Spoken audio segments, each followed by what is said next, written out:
నమస్తే అండి రామారావు గారు. నా వాయిస్ వినిపిస్తోంది రామారావు గారు? మీ వాయిస్ మ్యూట్లో చెక్ చేయండి ఒకసారి. వినిపిస్తుందండి. నమస్కారం అండి. ఎస్ ఎస్ అండ్ మీరు ఎలా చూస్తారు? చంద్రబాబు గారు ఢిల్లీ టూర్ మీరు ఎలా వైసీపీ ఎలా ప్రకటిస్తుందంటారు? ఇక్కడ ఒక అంశం అండి. ఇక్కడ రాష్ట్ర ప్రభుత్వం సంవత్సర కాలంగా తీవ్రంగా వైఫల్యం చెందింది పాలనలో.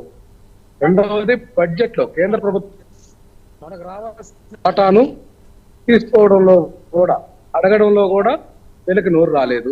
ఇప్పుడు శివపార్వతి గారు చెప్తున్నారే ఇవన్నీ కూడా జలజీవన మిషన్ అనేది అది రెగ్యులర్ స్కీమ్ అండి. ఏదైతే రాష్ట్ర ప్రభుత్వం యొక్క వాటాను మనం చెల్లిస్తే ఇక్కడ ప్రయారిటీ ప్రకారం మన వాటా ప్రకారం మనకు స్కీమ్స్ వస్తాయి అనేది అందరికి తెలిసినటువంటి అంశం. మరి ఈ రోజు మనం చూస్తా ఉన్నాం పంచవర్ష ప్రణాళిక గతంలో ఉండేది, దాన్ని ఈ రోజు నీతి ఆయోగ్ ద్వారా ఏదైతే పంచవర్ష ప్రణాళికలో మనం తీసుకున్నటువంటి ఒక అంశము కొన్ని రాష్ట్రాలకు ఎఫెక్ట్ కావట్లేదని యొక్క కేంద్ర ప్రభుత్వం ఈ రోజు దాన్ని మార్చి నీతి ఆయోగ్ ద్వారా చేస్తున్నటువంటి విధానం మంచి విధానం. ఎందుకంటే ఏ రాష్ట్రానికి ఏ అవసరం ఉందనేది రకరకాల ప్రయారిటీస్ ఉంటాయి కదండి ప్రాంతాలను బట్టి, దాన్ని బట్టి వాళ్ళు వస్తున్నారు. అయితే మన రాష్ట్రం నుంచి కూడా ప్రపోజల్స్ పంపుతున్నారే కానీ వాటి మీద గట్టిగా మాట్లాడుతున్నటువంటి పరిస్థితి లేదనేది అందరిలో వినిపిస్తున్నటువంటి మాట.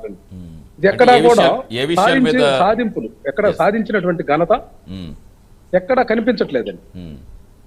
ఈ రాష్ట్ర ప్రభుత్వం ఏదైతే ముఖ్యమంత్రి చంద్రబాబు నాయుడు గారు కానీ డిప్యూటీ సీఎం కానీ కేంద్ర ప్రభుత్వం నుంచి మాది డబుల్ ఇంజిన్ సర్కార్ అని చెప్తున్నారే కానీ ఈ రాష్ట్రంలో డబుల్ ఇంజిన్ సర్కారు వర్తిస్తున్నట్లు ఎక్కడా లేదండి. ఉత్తరాది రాష్ట్రాలకు ఏదైతే బీజేపీ పాలిత రాష్ట్రాలకు ఇస్తున్నటువంటి ప్రయారిటీ కానీ అట్లాగే మనం చూసాం బీహార్ కూడా డబుల్ బొనంజా అని ఆ రోజు బొనంజా ఆఫర్ అని చెప్పి కేంద్ర ప్రభుత్వం బడ్జెట్ లో ప్రస్తావించినటువంటి అంశాలు కూడా మనం చూసాం.